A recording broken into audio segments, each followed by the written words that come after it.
Ladies and gentlemen, good day and welcome to the Apex Frozen Foods Limited Q3 and 9 months FY25 earnings conference call. As a reminder, all participant lines will be in the listen-only mode, and there will be an opportunity for you to ask questions after the presentation concludes. Should you need assistance during the conference call, please signal an operator by pressing star, then 0 on your touchtone phone. Please note that this conference is being recorded. I now hand the conference over to Mr. Suyash Samant from Stella IR Advisors. Thank you and over to you, sir. Good morning, everyone, and thank you for joining us today. We have with us today the senior management team of Apex Frozen Foods Limited, Mr. Chaudhary Karuturi, Managing Director and Chief Financial Officer, and Durga Prasad, Senior Manager Accounts, who will represent Apex Frozen Foods Limited on the call. The management will be sharing the key operating and financial highlights for the quarter and 9 months ended 31st December 2024, followed by a question and answer session. Please note, this call may contain some of the forward-looking statements which are completely based upon the company's beliefs, opinions, and expectations as of today. These statements are not a guarantee of the company's future performance and involve unforeseen risks and uncertainties. The company also undertakes no obligation to update any forward-looking statement to reflect developments that occur after a statement is made. I now hand over the conference to Mr. Chaudhary Karuturi.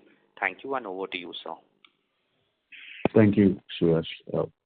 Good morning, everyone, and thank you very much for joining us on this investor call for the Q3 and 9 month FY25.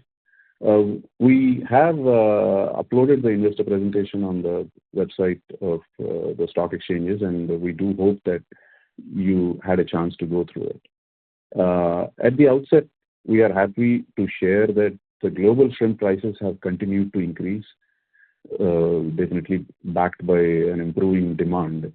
In regards to the demand from the US specifically, which is one of the largest global markets for shrimp, it has continued to show improvement as inventory levels have been gradually declining. This trend suggests a recovery in consumption and purchasing activity, which could also lead to increased import volumes in the coming months. As stock levels normalize, buyers may become more active in sourcing fresh supplies, providing a positive outlook for shrimp exporters overall. The European Union market remained robust. The company recorded a 73% year-over-year sales growth during Q3 FY25 and 42% year-over-year growth on year-on-year growth on 9 months FY25. The share of the EU market in overall sales mix increased to 45% in the Q3 FY25 from 36% in Q3 FY24 and to 45% in 9 months FY25 versus 30% in 9 months FY24, resulting in a more geographically diverse sales mix. We remain optimistic about the market's growth potential and the opportunities it offers, especially once our long-pending ready-to-eat approvals are also secured for our new facility, which we have been awaiting literally for the past almost 5 years due to some regulatory issues between both the country, India and the EU. In light of the improving demand, the resultant global shrimp prices have also been rising. Our average realization registered a growth of 13% year-on-year and 8% quarter-on-quarter in Q3 FY25 to rupees 749 per kilo. However, due to continued constraints in the raw material supply in India, which many of you would be aware, because of the long, consistent low pricing at the farm gate level in the later part of FY24 and the early part of FY25. Definitely, as we explained in our earlier calls also, the mood of the primary producers was definitely low, and they were having a very conservative approach with regard to stocking shrimp post larvae, PLs or seed at the farm level, and going for stocking, and thereby reducing the overall farm level production. The farm gate prices, were quite low for most of the early part of last year in 2024, and it is only in the second half, almost from around September, the prices also started increasing very well. So currently, because of the conservative approach of these the farmers and the primary producers, of course, that definitely had an impact on the overall raw material supply. And because of these constraints, the farm gate prices grew even further. Our average purchase cost of raw materials grew 21% year on year and 15% quarter on quarter to rupees 372 per kilo in Q3 FY25. Since aquaculture shrimp in India, as you all know, most of you would know, is primarily export driven and follows global price trends, the rising shrimp prices are definitely expected to encourage shrimp farmers to increase seed stocking, which was, as explained earlier, which was lacking in most of 2024. And we are expecting it to be increasing in the upcoming cropping season, which is already in the process right now. As we have mentioned, the current fiscal saw a lower supply of raw shrimp, and in this context, increased shrimp production would definitely be a positive development for the sector in the medium term, especially with early signs of rising demand. Coming to the financials, the net revenue for Q3 FY25 came in at 231 crores rupees, up 16% quarter on quarter, as against rupees 200 crores in Q2 FY25, and 56% year on year, as against rupees 148 crores in Q3 of FY24. In fact, it is the first time ever that our Q3 revenue is higher than the Q2 revenue. Ours is slightly a seasonal business, which most of you would be aware.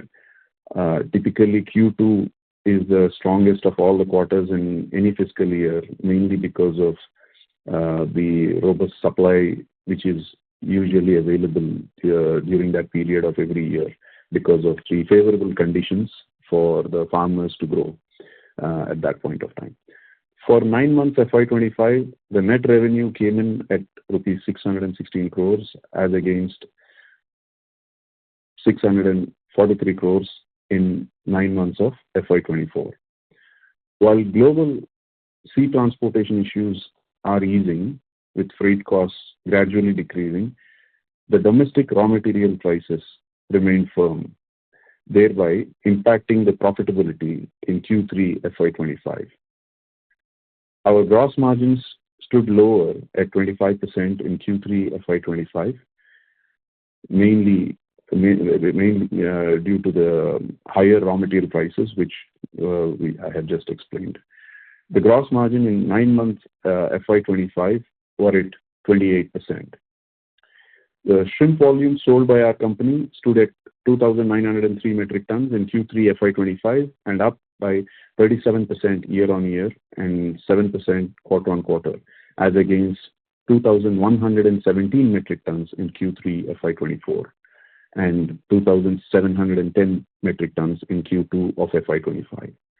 Shrimp volumes sold by our company stood at 8,184 metric tons in 9 months of FY25, as against 8,646 metric tons in 9 months of FY24. In conclusion, we do remain optimistic in the near term, driven by the signs of inventory liquidation in overseas markets, an uptick in the overall demand, and the reduction in major ocean freight costs mainly. Additionally, with the current favorable pricing scenario for Indian shrimp farmers, we are hopeful about increased shrimp cultivation in India in the near to medium term. With that, we can now open the floor for the question and answer session. Thank you. Thank you, sir. We will now begin with the question and answer session. Anyone who wishes to ask a question may press star and one on their touchtone telephone. If you wish to remove yourself from the question queue, you may press star and two. Participants are requested to use handsets while asking a question. Ladies and gentlemen, we will wait for a moment while the question queue assembles. The first question is from the line of Tushar Ragatate from Kamakya Wealth Management. Please go ahead. Yeah, good morning, sir, and thank you for the opportunity. So I just wanted to know, like, the reduction in the basic custom duty for frozen fish paste and a fish hydrolysate. What would be the benefit of that to our company? Firstly, we are using the raw material sources from domestically, and our company is not into importing of these products in our processing. But that is more for reprocessing and either selling domestically or re-exporting. So it is for such companies. In our company's case, it is more of we are mainly focused on the shrimp, as you would be aware. Got it, sir. So just wanted to know, like, you said the realization has been increasing, but there is a disconnect in the margin. I understand it is because of the raw material. So can we consider this margin as a new normal, or you are seeing that margin to revert back in terms of gross margin I'm talking? So you went near about 35% gross margin. Now it came back to 25%. So you see that reversal happening in the near future? Well, as mentioned in our opening remarks, we are quite positive. See, the main point in regard to the gross margin is that there was a drastic impact on the supply issues because of the overall conservative approach of the farmers, which was explained. So because of that, definitely the supply of the shrimp had impacted almost most part of the year. We have noticed it, and now the conservative approach of the farmers is also slowly easing. It's slowly easing. It's not like there's an overnight change, but it is slowly easing. As for the past 3 months, literally, they have been seeing a very consistent higher prices, better prices for them to realize on their production at the farm gate level, compared to what they have seen for almost over 12 months prior. So this definitely is an encouragement, and as the farmers also can see better margins on their end, and they can justify their costs. So that way, it is definitely an encouragement, definitely much better than what it was like 6 months or 9 months ago. So that way, we expect the supply also to improve, which definitely, once the supply improves, obviously we would have a better leverage for sure. So which is currently the supply is the key challenge right now, which we are foreseeing. And I mean, we expect that, as explained, we expect that to be changing. And obviously, as the supply improves, we expect a better kind of stabilization of the raw material prices also, which will definitely improve our margins and the overall and the gross margin level. Got it, sir. So actually, the ground for this question is coming from, the listed player of yours in the feed business. So they mentioned that, the increase in the shrimp prices is kind of adjusting toward the countervailing duties and the import duties on the shrimp. So any say on that? There is definitely some amount of impact, but at the same time, definitely with regard to the countervailing duty, there is certain amount of impact. But at the same time, we also have to understand that the increase in the sales price, whatever increase was there, was not on par with the increase what we had at the farm gate prices. Definitely, that was one major part, which means because of the shortage of supply, the farm gate prices obviously were at a higher level. I mean, there was a difference, of course, almost around 3 to 4% was a difference between we have seen as far as the increase rate is concerned. And it depends on different companies, as you also are noticing. Our company also is diversifying, and we are not, having the same amount of exposure what we have been having for years together with the U.S. market alone. So, which you can also see that we are also. It's not that we can ignore the U.S. market; it will continue to be our main market. But at the same time, with the current issues related to the CVDs, the higher rate of CVDs, or any tariff-related issues with regard to the U.S., we will have a better balancing environment for our business when it is obvious that we have to diversify even more than what we would have normally done. And that is the reason you can see our sales to the EU also growing very well. So that is a big step which we have been taking from the beginning of the fiscal. As you can see, every quarter we have been growing our overall quantities to the EU market, which we have never done this much amount of volumes in the past, to the EU especially, which is our next big market, which most of you would know.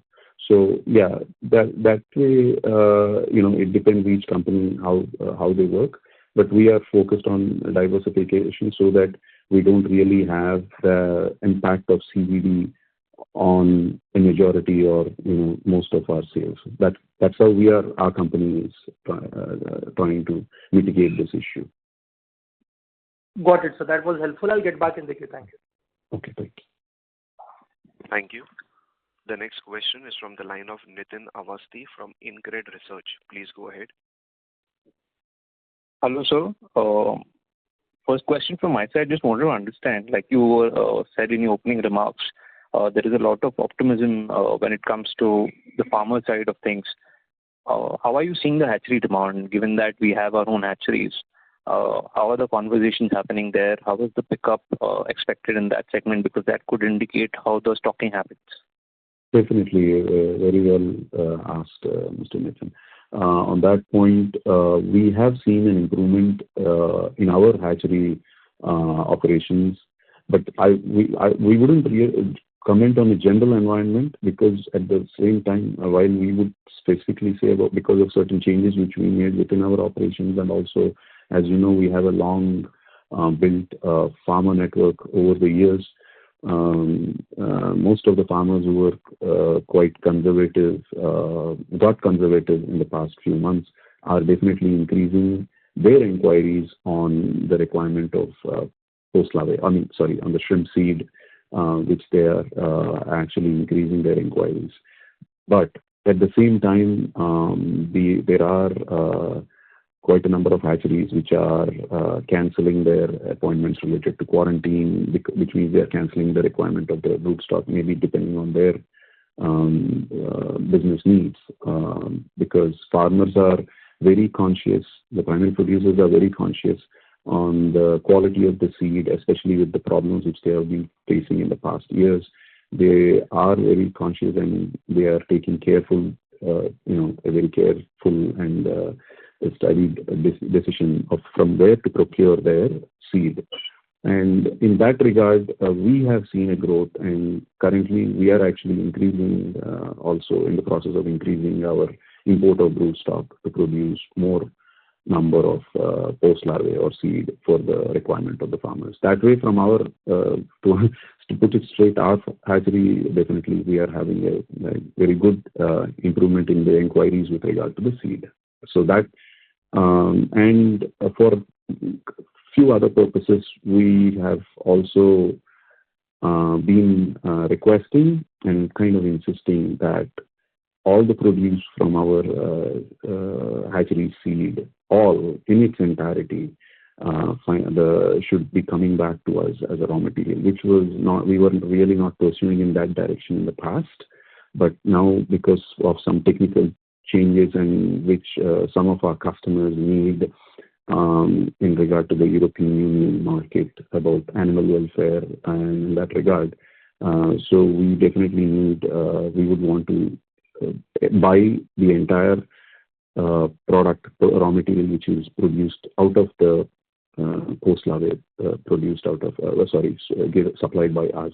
So that way, we are having a better, we are seeing better inquiries from our company's hatchery operations as such. It started almost, the entire Q3 was like that, and it's slowly growing now.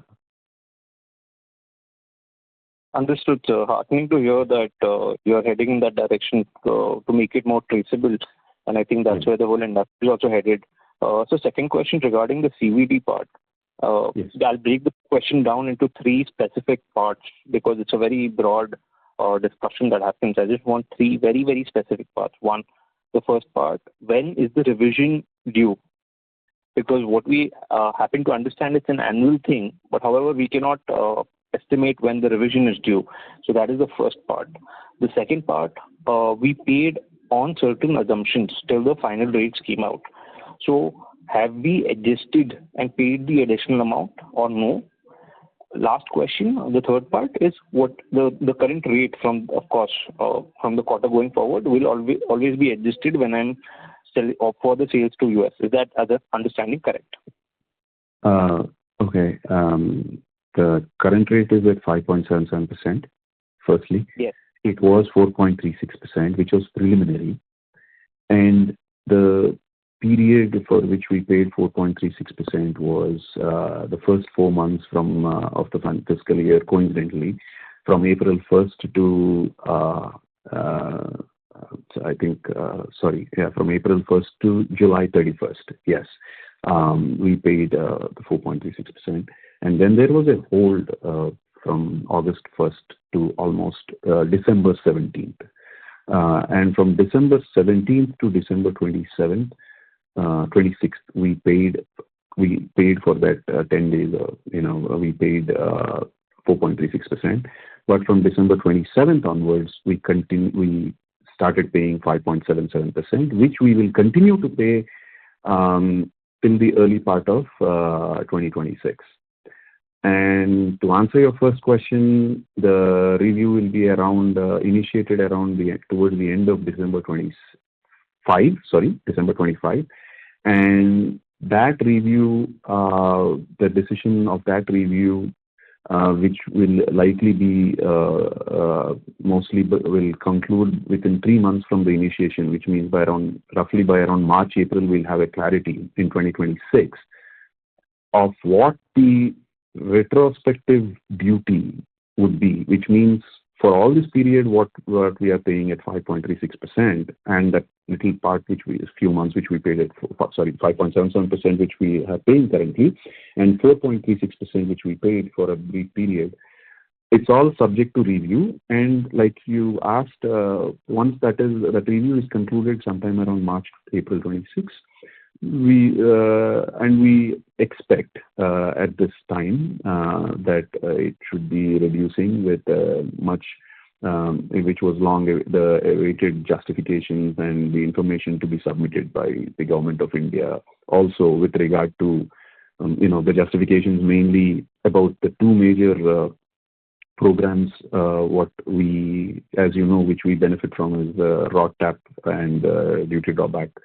They are nothing but basically a reimbursement of the various indirect taxes which are imposed on the entire supply chain from the hatchery side till the processing.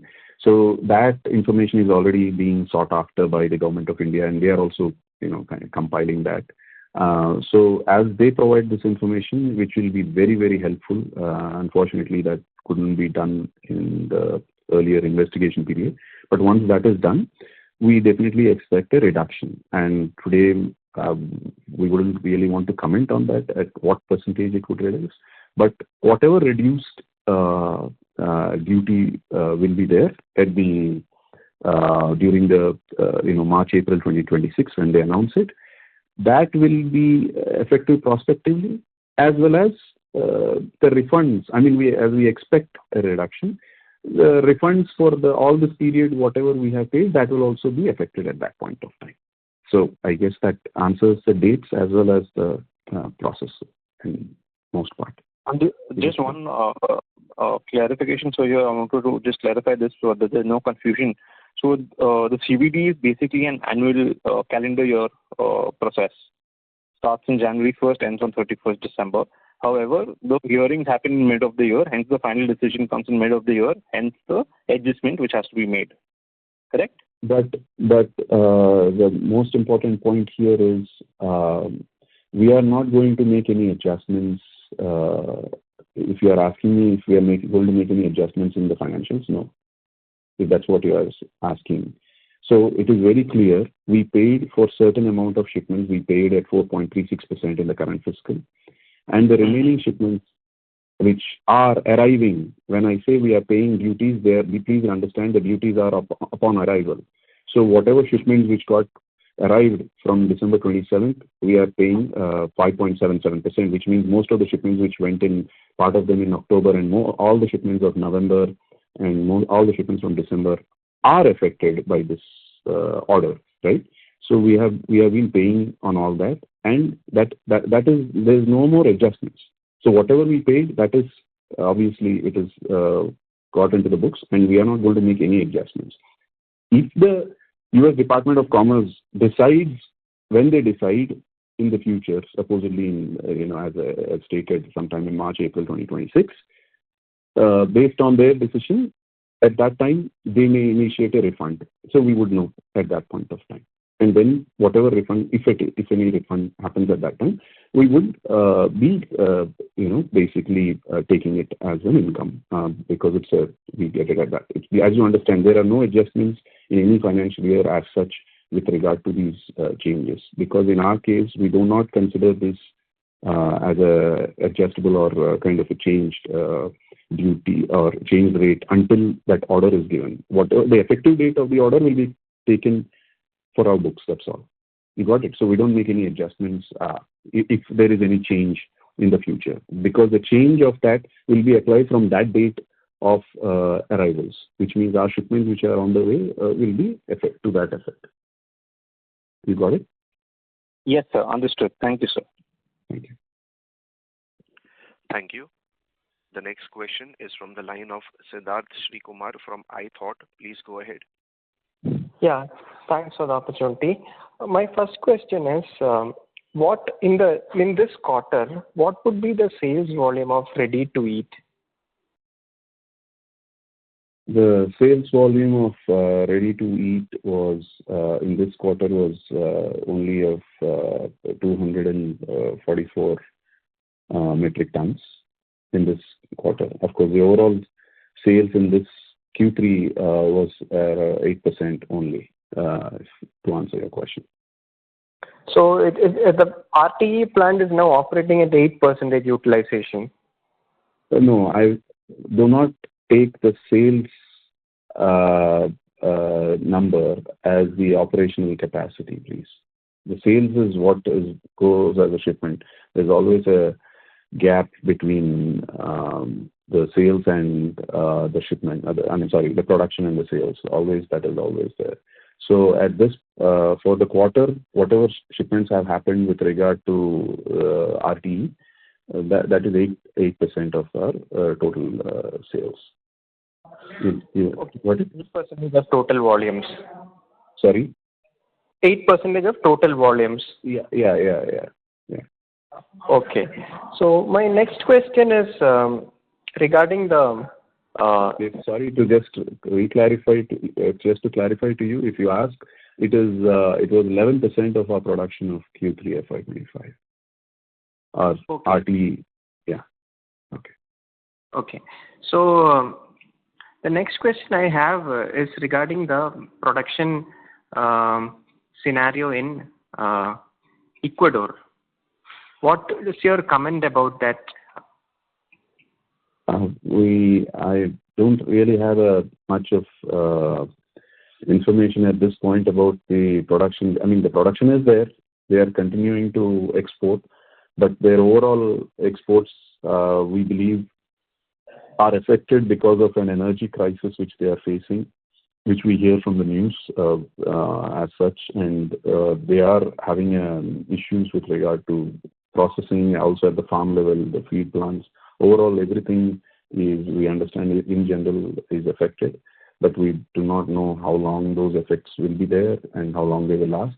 But currently, we see a kind of a tapered, reduced volumes of theirs into the U.S. market, especially. And it is also definitely maybe they are also maybe looking at change of strategy and maybe kind of reducing their production at this. I don't know how that's going to fare as far as 2025 is concerned with regard to Ecuador at this point, as I guess it's too early to say. But so far what we know is they are they have issues related to energy, electricity basically. So depends on those troubles accordingly. If those troubles intensify, obviously their production would be getting affected, because electricity or energy is a major component for farm level production, the processing plants, the feed plants, everything to run. It's a major without which it will be very difficult to provide the required aeration at the farms, which is the key part for the shrimp to survive in a pond, right? Yeah. So one more question I have is, in USA, how are shrimp processors like Apex, Indian shrimp processors, faring compared to the Ecuadorian ones? Are we losing market share? And what is the realization trend for Indian shrimp in America and Ecuadorian shrimp? The realization as such definitely is at a better level with regard to for India as far in the US market as far as it is concerned, because please understand as far as Indian shrimp is concerned, it has we have been having more than 2 decades of presence in the US market. So it's just not about doing volumes, but also the different types of products, the various number of SKUs which India produces for both the retail which means supermarkets, as well as the food service sector, which is the restaurant chains, is various products which are there. And similar to other Asian peers, India does a great volume of diverse mix of products. And product portfolio is much wider, much more vast than what Ecuador does. Of course, Ecuador has been trying to get into those products, but we do not see that impacting our sales to the US market, as India definitely has met and set a standard for its products in the US market, and which are, to be more precise, India has earned the trust among the US customers with regard to reliability and consistency on its products. I'm not saying specific to Apex, it's in general, like you asked. It's as a country, definitely we have achieved and we maintain our reputation for sure. In the major part, we definitely have achieved. So that way, India definitely has an edge with regard to consistent deliveries and also consistency in quality. Of course, there are certain, like one of the major disadvantages when you ask between the countries which you are trying to compare is the logistical, the time of if the shipments from that country would go like in 10 days, but our shipments could take 30 to 40 days. Apart from this, apart from the distance which we are on the other side, apart from that, we have definitely set ourselves in a very good, we have earned a very good reputation, and we continue to maintain that. The customers as well as the consumers definitely trust. We are good in that way as a country. I think that answered, but I think you mentioned about companies. Sorry, you also asked about companies. Yeah, no, not companies, about the realization. Yeah, the realization-wise, as mentioned, India has been very well as a reliable supplier of a supplying nation for the various products which the U.S. market needs, because it's not like India is trying to enter the U.S. market as far as shrimp is concerned in the past 2 to 3 years, trying to change the overall product portfolio, which we have been doing for more than 2 decades. I mean, there are certain countries, like you mentioned, which have been trying to do that, but India definitely has a long established reputation, which it contains and which is recognized very well. So that way, our realizations are much better than Ecuador. And as stated, it is only the logistical part which maybe sometimes makes certain customers look at some other countries, and also a small part of the customers who are from the Latin America or South American countries who have their operations in the US. For example, any of the Latin American or South American owned stores or restaurants may be preferring products from their country, from those countries. You got the point. So that is where a big difference is as far as requirement of Indian products, as well as on a realization front. We have a better edge as far as realization is concerned. Okay, got it. Thanks. Thank you. The next question is from the line of Shaurya Punyani from Arjav Partners. Please go ahead. Hi, am I audible? Yes, please.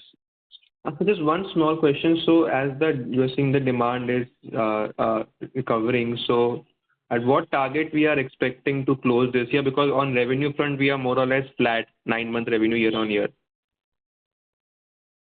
Yeah, definitely. But as also stated in the opening remarks, we expect improvements in the supply. We did have a good slowly picking up supply. The supply will become a challenge, the key part for us to really look at the numbers, what you are asking, or give a opinion or statement about that, because the Q4 supply is yet to pick up. It is not very significant, but we are positive, and we will try to definitely do better Q4 compared to the earlier quarter fours. As you would have noticed, our Q3 of this fiscal is much better, and as stated in the opening remarks.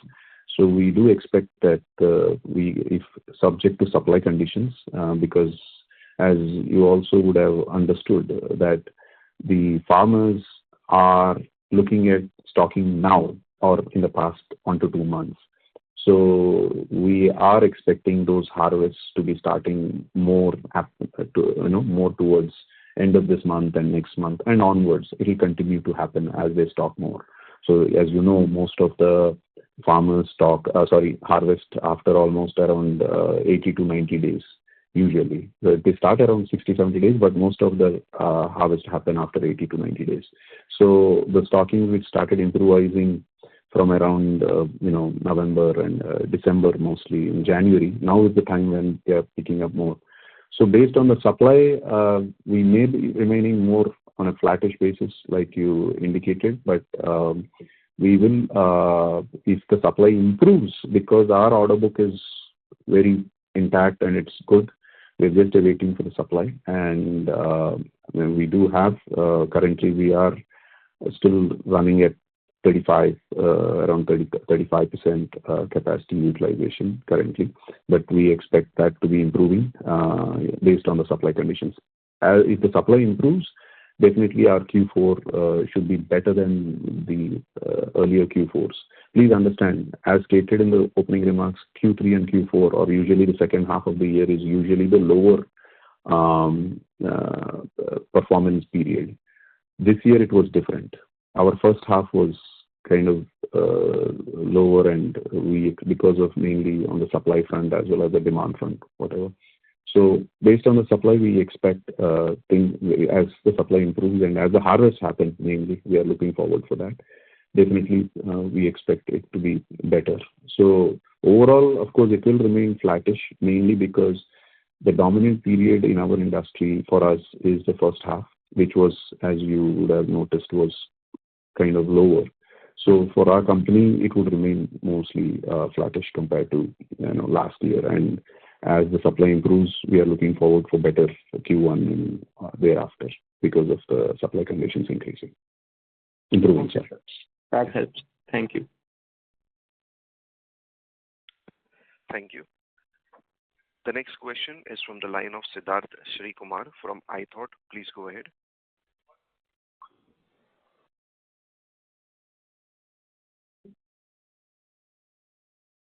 Siddharth, please go ahead and kindly unmute your line in case if you have muted it.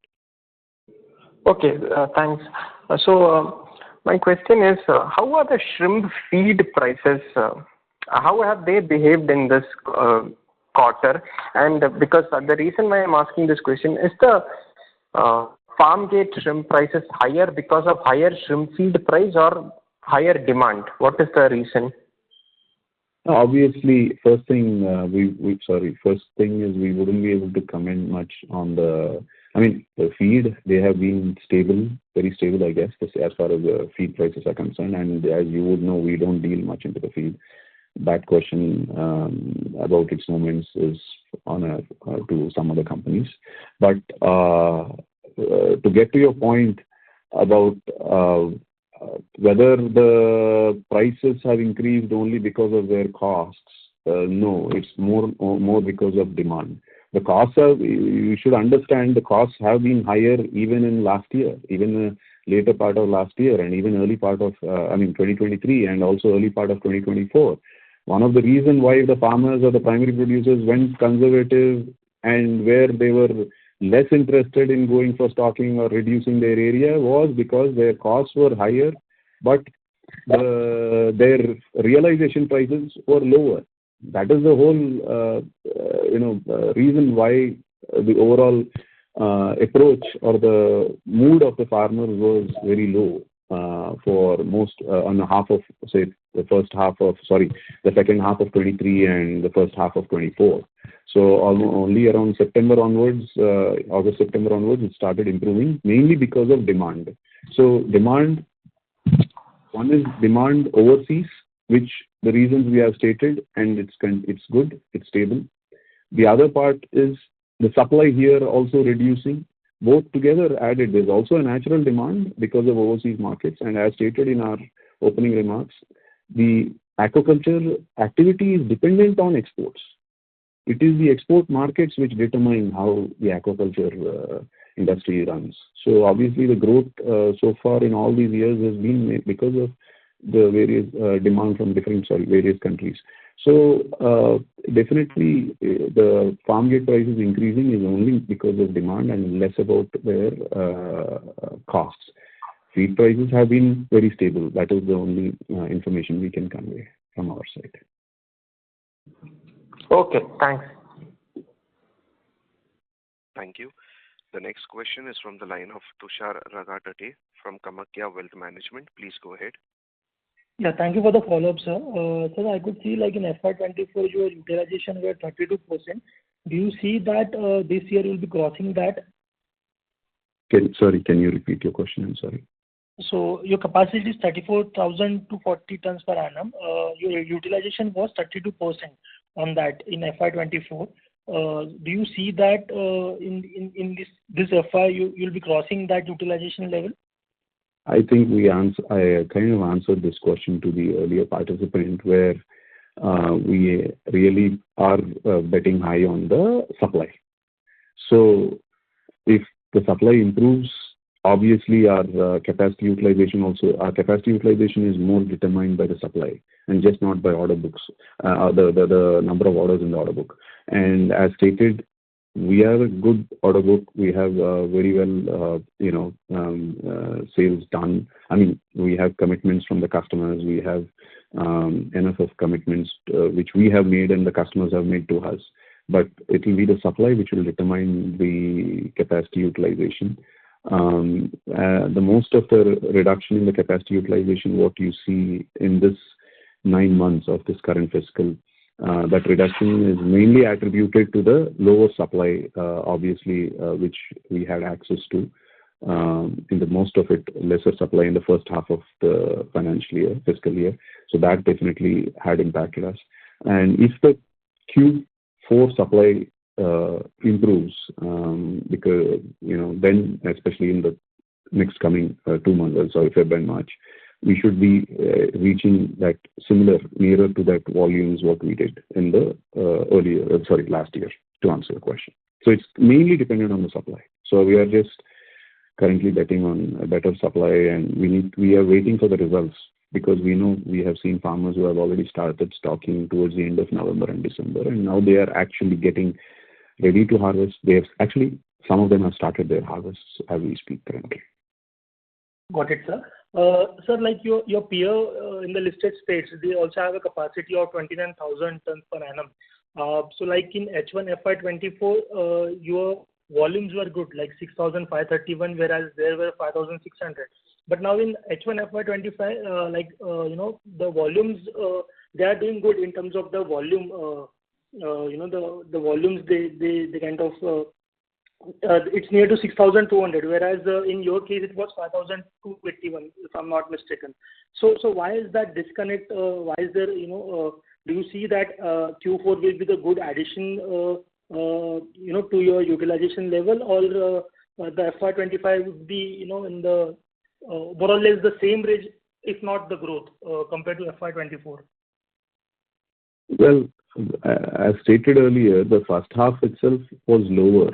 Like you rightly mentioned, for us, in the case of the first half itself was lower. Mainly, of course, because of certain, demands from certain customers were quite low in the beginning. But as they started picking up towards the end of the first half, we have seen, and as we started clocking in orders towards the end of the first half. And as you can see, the Q3 volumes definitely was a resultant of that as the demand picked up. For the first half, we did have certain issues with some of our customers where, their demand, we are doing a B2B business. Obviously, the demand from the customers, when we deal with multiple customers, and some of our customers have a significant drop in their sales, thereby their requirements, that definitely has impacted us. But we also have been looking at diversifying very vastly, not just in markets, but even within the specific markets, which is one of the main reason that we have been able to improvise our volumes in this Q3, and of course supported by that additional product supply also, which was there. So we have been improvising. We'll continue to do that. So we did have certain issues with some customers losing their demand, and thereby we also getting affected. That is when we took up the decisions to diversify in a much broader way. So which is continuing. It will continue to help us going, even not just in Q3 but also in the future, for better sales. Sir, in the B2B, what would be the percentage in terms of revenue? Sorry, our entire revenue is B2B. It's B2B. Okay. Yeah. Got it. Thank you, sir. That was helpful. Yeah, thank you. Thank you. The next question is from the line of Tom Kadavil from Geojit Financial Services Limited. Please go ahead. Hi, sir. Sir, can I get the freight cost percentage as a percentage of other expenses in Q3 FY25 and Q3 FY24? Yeah, just a minute.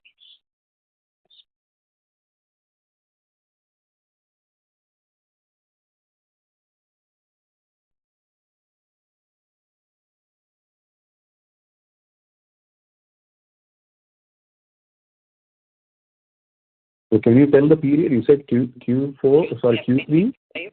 Q3 FY25 and YOY, that is Q3 FY24. Q3 FY24, yes, a minute. Just a minute.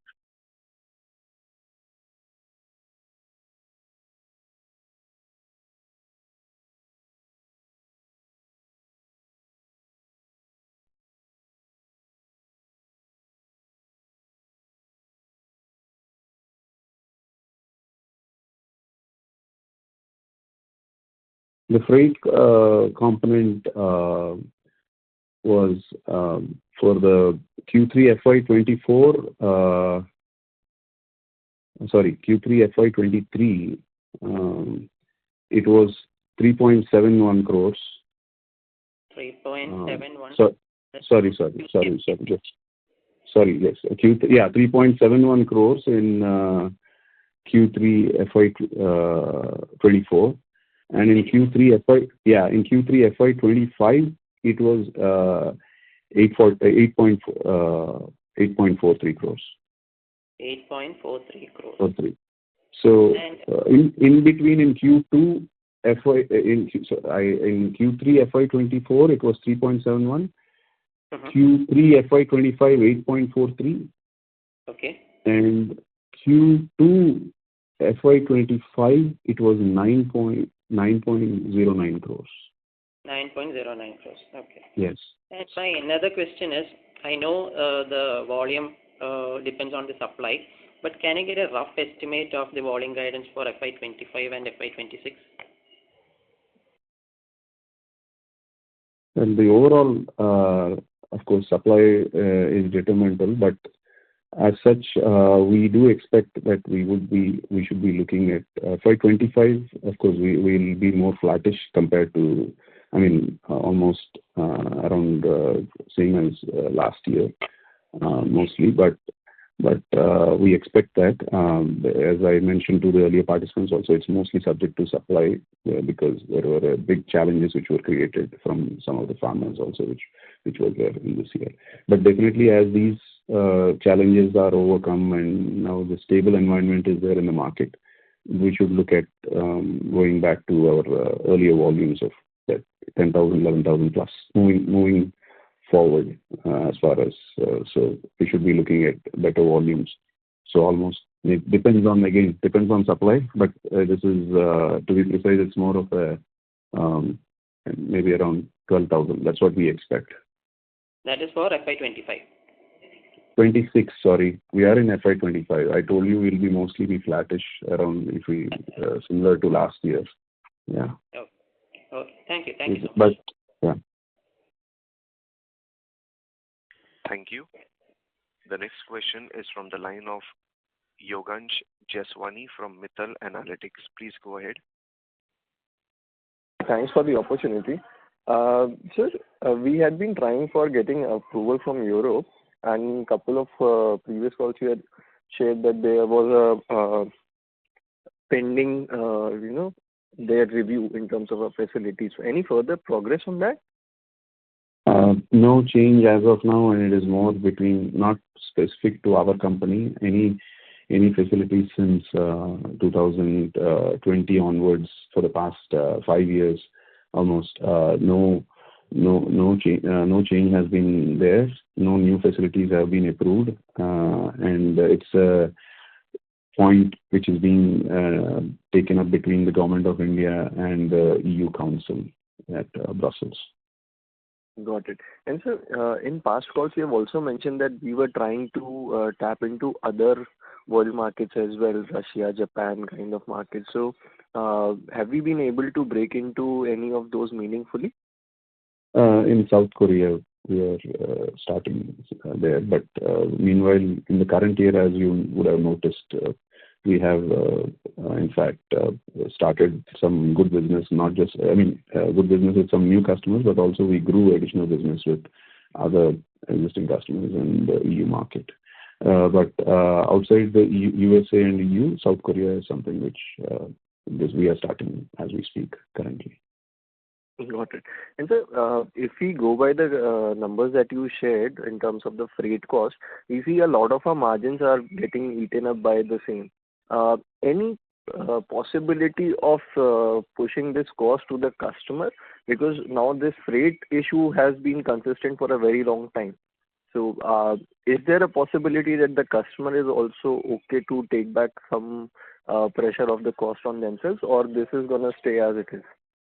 See, when with regard to the freights, as you know, keeping aside the pandemic, after the pandemic also we have been having issues related to either port strikes or something which will be there for a limited period, but then crisis like the Red Sea environment where there is a constraints which are created logistically. Obviously, the freight costs have been kind of going up and down.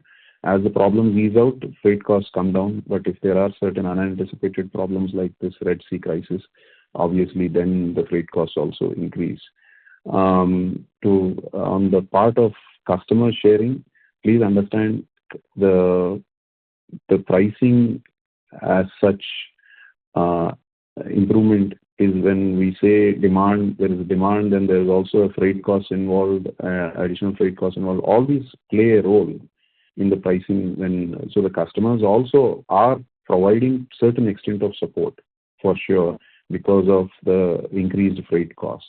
They are not ignorant to the increased freight costs, to answer your question. They are very much aware and they are also supporting because they know that it is logistic, it's beyond us. It's not just in the scope of, it is not within the control of any specific company, but it is the general environment for getting the product to them, for the product to reach them, which they do understand. Got it, sir. So, sir, if we have to again go back to the previous margins which we used to do of 8, 9, 10% operating margins, do you see unless this freight cost issue subsides or the supply side issue subsides, it will be very difficult for us? It would be if we, as long as we continue to only focus on the ready-to-cook products alone. We may have some leverage and better margin expansion as we, try to improvise on our ready-to-eat sales, definitely, because that will be providing certain additional margin for sure. So currently, most of our volume is on the ready-to-cook, and because of some demand shortages from the US, we got our overall utilization, which we also stated to an earlier participant, it went lower compared to the past, compared to last year especially. We are definitely, from the time we started our ready-to-eat products, this fiscal, I think we have been at its lowest utilization because of, as stated, certain demands from certain customers got affected in the beginning of the year. But that has been changing currently, and as we improvise more volumes into the ready-to-eat category, I think that should definitely play an independent role on margin expansion, which most of you would be aware. Yeah. Right. So, sir, you just mentioned that to a previous participant that for next year you're expecting 12,000 tons of volume. In that, how much are you penciling in from the ready-to-eat? Well, actually, because the previous participant did ask, and we were just saying it is subject to supply conditions, of course, as far as capacity utilization is concerned. But in general, we don't really specifically give guidance on that. But we would definitely look at the similar volumes of what we did 2 years ago. So around 15 to 20% is what we expect. If the EU approvals are done, we can increase it better, because our new facility where we have majority of the capacity, as most of you would know, is inaccessible to the EU. The EU market is inaccessible to that capacity, both ready to cook and ready to eat. That's where we are getting affected. So, even if there was a drop in the demand from the US side, we could have definitely picked it up very well in the EU in the present scenario. But unfortunately, because of the regulatory approval constraints, we are unable to do that. Got it, sir. That's it from my side, sir. Thank you and all the best. Thank you. Ladies and gentlemen, due to time constraints, we will take one last question now, and that would be from the line of Sachin from MC Research. Please go ahead. Yeah, hi, sir. I just wanted to understand one quick thing. So we have realizations of 749 for quarter 3. So how has that trended compared to the December exit prices and what they are trending now? Oh, sorry. Can you repeat your question? You said we have a realization. Hello? Yeah. So we had a realization of 749 for the quarter 3 average, right? So how did that Yes. compare to the December end prices, or how have they been trending towards the end of January? So what's the trend in terms of the relations been? So the realization in dollar terms was similar, but you also need to understand that currently, we are going at 87 rupees a dollar as we speak.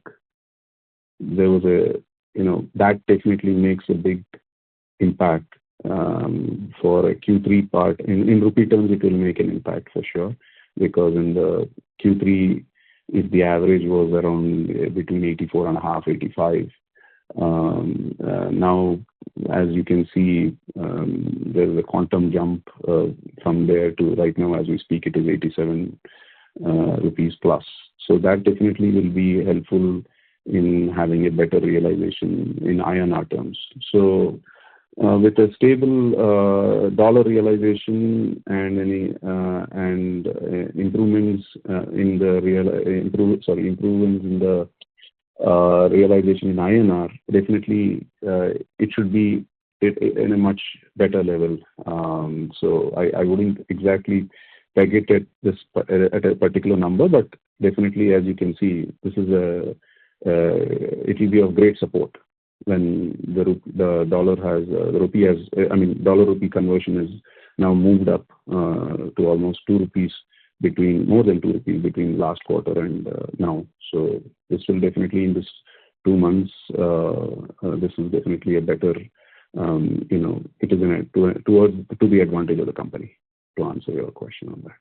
Oh, okay, yeah. So if we just adjust for the dollar, so have the prices moved up from that percent? 5% is the dollar. In the realization front, as I stated, definitely you will see a better realization in rupee terms per kilo. Definitely it has improved. And as far as in dollars, it is kind of stable. Whatever we have not seen any reduction, and certain things we are seeing in minor improvements in dollar terms, but it is very stable. That way we are very we are kind of happy about that. Okay, sure. Thank you. Thank you. Thank you. Ladies and gentlemen, that brings us to the end of the question and answer session. I would now like to hand the conference over to Mr. Chaudhary Karuturi for the closing comments. Yeah, thank you, Alaric. Thank you one and all for attending our Q3 FY25 and 9 months FY25 con call. And for any further queries or clarifications, you may please reach out to ir@apexfrozenfoods.com. Have a good day. Thank you, one and all. Thank you, ladies and gentlemen. On behalf of Apex Frozen Foods Limited, that concludes this conference. You may now disconnect your lines.